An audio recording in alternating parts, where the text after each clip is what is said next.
रियाज एक गरीब लड़का था जो कराची के एक सन्नाटे भरे इलाके नियाज गोट में रहता था। तालीम अधूरी, ख्वाब अधूरे और जेब हमेशा खाली। उसने एक छोटा सा पिज्जा स्टॉल लगाया, रियाज ब्रेड पिज्जा सेंटर। सामान कम, ग्राहक कम, लेकिन उम्मीद बाकी थी। एक दिन जब वह आटा लेने बाजार गया, वापसी पर देखा कि एक औरत स्टॉल के पास खड़ी है, काला बुर्का, चुपचाप खड़ी। आपको कुछ चाहिए? रियाज ने पूछा। काम चाहिए, औरत ने जवाब दिया। क्या आपको पिज्जा बनाना आता है? ब्रेड पिज्जा बहुत खास बनाती हूं, रियाज ने सोचा। अकेली जान हूं, मदद मिल जाएगी। उसने हां कर दी। औरत ने अपना नाम बताया, सलमा। सलमा ने काम संभाला तो पिज्जा का जायका यह एकदम बदल गया। मोहल्ले में चर्चा होने लगी। कभी ऐसा पिज्जा नहीं खाया, नशा सा होता है। एक बार खाया फिर दिल मांगता है। लोग कतारों में लगने लगे। रियाज का कारोबार चल निकला।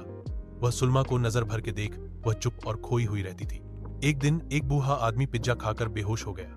दूसरे दिन एक बच्ची पागलों जैसी हंसने लगी। तीसरा दिन आया, एक जवान लड़का जो रोज आता था गुम हो गया। रिया के दिल में थुक होने लगी, लेकिन कामयाबी का नशा उसे सवाल करने नहीं दे रहा था। यह खटकने लगा, लेकिन कामयाबी का नशा उसे सवाल करने नहीं दे रहा था। रियाद ने एक रात देर तक स्टॉल के बाहर छिपकर सलमाए को आवन में पिज्जा बनाते देखा। वो कुछ पढ़ रही थी। आवन से काले धुएं का बादल नकल। रियाज ने एक रात देर तक स्टॉल के बाहर छिपकर सुलमा को ओवन में पिज्जा बनाते देखा। वह कुछ पढ़ रही थी।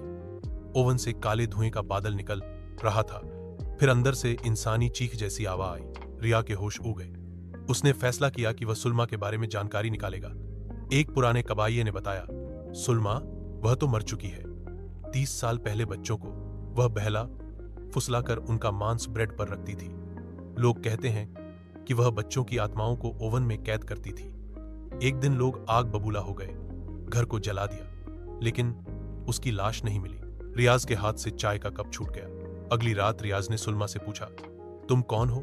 सुलमा हंसने लगी, जिसे तुमने जगाया है अब वह वापस नहीं जा सकती। मेरी भूख अब रुकने वाली नहीं। आवन के दरवाजे से खून टपकने लगा। सुलमा का चेहरा बदलने लगा, बाल जल गए, आंखें जलने लगी और जीभ लंबी होकर बाहर निकली।